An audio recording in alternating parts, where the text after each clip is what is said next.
தமிழர்களின் வீர விளையாட்டாக கருதப்படும் ஜல்லிக்கட்டிற்கு இன்றும் மவுசு குறையவில்லை. மாடுபிடி வீரர் என்பதாலேயே விரும்பி திருமணம் செய்து கொண்டிருக்கிறார் ஒரு பெண். யார் அவர்? பார்க்கலாம் இந்த செய்தி தொகுப்பு.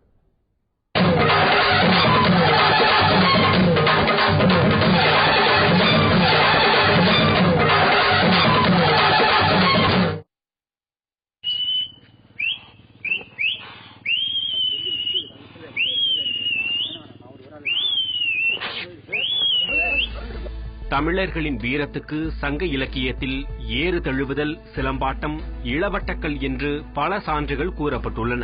மிகவும் கனமான இளவட்டக்கல்லை தூக்குபவர்களை அல்லது காளையை அடக்குபவர்களைத்தான் வீரமிக்கவராக கருதி பெண் கொடுத்ததாக சொல்லப்படுவதுண்டு. அந்த வகையில் புதுக்கோட்டை மாவட்டம் லட்சுமி நகரைச் சேர்ந்த ஜல்லிக்கட்டு ஆர்வலரான மாரிமுத்து எருது விடுதல், மஞ்சு விரட்டில் ஆர்வமுடன் கலந்து கொள்கிறார். ஜல்லிக்கட்டு வீரர் என்கிற காரணத்தினாலேயே தமக்கு பெண் கொடுத்ததாகவும் அவர் கூறுகிறார். மாடு பிடிச்சா அன்னைக்கு மாட்டை அடக்குறான்னாக்க அவனுக்கு வந்துட்டு இன்னைக்கு இவன் நம்ம பொண்ணை வச்சு காப்பாத்திடுவான் அப்படிங்கிற ஒரு நம்பிக்கையில கட்டினேன். இதான் ஆமா, இதுதான் என்னோட லைஃப். என்னை வந்துட்டு நான் பொண்ணு பார்க்கும்போது அவங்க வந்து பார்க்கல, என் வீடு வந்து பார்க்கல, மஞ்சட்டு மாடு ஜல்லிக்கட்டு மாடு இருந்துச்சு. அவங்களுக்கு கேட்டா எனக்கு இதுல வந்து ரொம்ப ஆர்வங்க. ஜல்லிக்கட்டின் மீது அளவு கடந்த ஆர்வமுடையதால் மாடுபிடி வீரரான மாரிமுத்துவை விரும்பி திருமணம் செய்து கொண்டதாக கூறுகிறார் தமயந்தி. எனக்கு வந்து மாடுபிடி வீரன் தெரிஞ்சுதான் என் கணவரை நான் கல்யாணம் பண்ணிக்கிட்டேன். எனக்கு ரொம்ப வந்து ஜல்லிக்கட்டுனா ரொம்ப இஷ்டம், ரொம்பவும் பிடிக்கும், ரொம்ப ஆர்வமாகவும் இருப்பேன். நான் அவங்க அதுல ஆபத்து இருக்கு, உயிரிழப்பு ஏற்படும் அப்படின்னு சொல்லியிருந்தாலும் ஒரு வீரனை கல்யாணம் பண்ணிக்கிறது எனக்கு ஒரு பெருமை.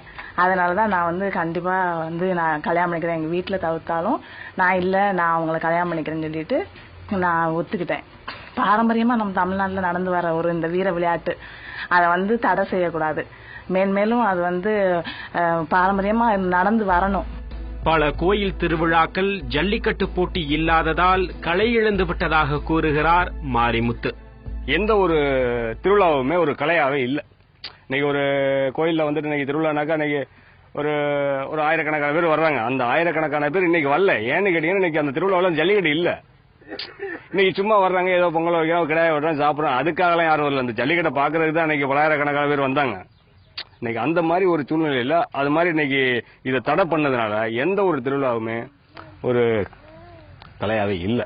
எங்க ஊர்ல இல்ல, எல்லா ஊர்லயுமே அந்த மாதிரி நடந்துகிட்டு இருக்கு. இதை வந்து மென்மேலும் நடத்துறதுக்கான வழியை தான் நாங்க கேட்டுக்கிட்டு இருக்கோம். இதுக்கு என்ன ஒரு நிபந்தனைகள் கொடுக்குறாங்களோ அந்த நிபந்தனைகளுக்கு நாங்களும் கட்டுப்படுறோம். அதையும் நாங்க செய்யறதுக்கு நாங்க தயாரா இருக்கோம். எங்களுக்கு நடத்துறதுக்கு மட்டும் எங்களுக்கு ஆர்டர் கொடுக்கட்டும். போட்டி நடத்த விதிக்கப்படும் நிபந்தனைகளை ஏற்க தயார் என்றும் தடையை மட்டும் விளக்குங்கள் என்றும் வேண்டுகோள் விடுக்கிறார். சந்தி டிவி செய்திகளுக்காக புதுக்கோட்டையிலிருந்து செய்தியாளர் சுந்தர்.